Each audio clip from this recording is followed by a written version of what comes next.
ใส่นี่กูแน่ใส่นี่กูแน่ใส่นี่กูแน่ใส่นี่กูแน่ใส่นี่กูแน่ใส่นี่กูแน่คือมิดดนแทมาใส่กูแม่มือได้จีได้บอกว่ามือนี้เลื่อนไปมืออื่นจนฮอดปีไปบ่เห็นฮอดง่ายจากไปทางใดคือมิดซีรีแท้ใส่นี่กูแน่ใส่นี่กูแน่ใส่นี่กูแน่ใส่นี่กูแน่ใส่นี่กูแน่ใส่นี่กูแน่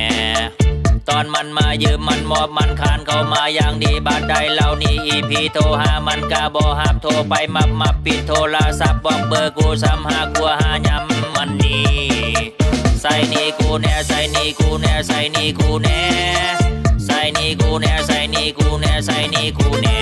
เป็นนี่บ่ฮู้จักใส่ตัวมาตัวไปมือนั้นมือนี่ทำดีกะแล้วทำหายกะแล้วด่าหัวกูซ้ำคิดไปคิดมาแม่นกูมีกำอยากกลับงามลูกนี่อยู่ใส่มาใส่นี่กูแด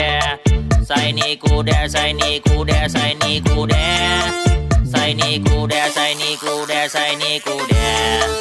อันตอนอยากได้เป็นห้องเป็นไห้มันบีบน้ำตาคือมันหูว่ากูคนใจอ่อนแน่นอนต้องได้สุดท้ายกูเกมเสร็จมันจนได้จกให้อย่างไวแต่พอมันได้กูทวงยามได้บิดกันยามนาน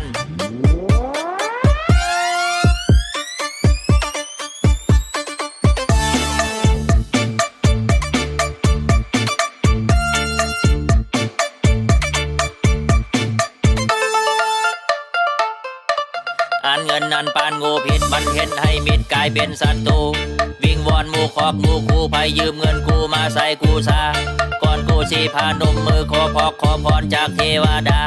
สร้างให้ฟ้าพาลงมาใส่กลางหัวสู้สุมที่เหนียวนี้จังแม่นเหลืออกเหลือใจถ้าเสกตะปูได้สีเสกเขาทอง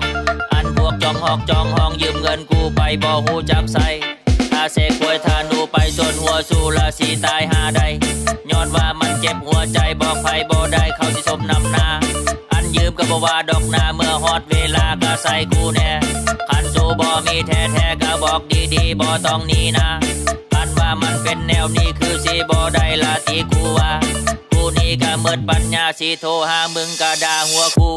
ท้ายนี้อยากเตือนสติให้คิดดีๆถ้าไผยืมเงินเป็นห่วงซุมเจ้าเหลือเกินอย่าเอ็นดูเขาเอ็นเฮาชี้ขาดมีเงินอยู่ทงอยู่ไทยอย่าจกให้ไผอย่าได้ประมาทเพราะว่ามันยืมสาดนี้เจ้าตายเป็นผีสาดหน้าบุญละมันจังสีสายใส่นี่กูแน่ใส่นี่กูแน่ใส่นี่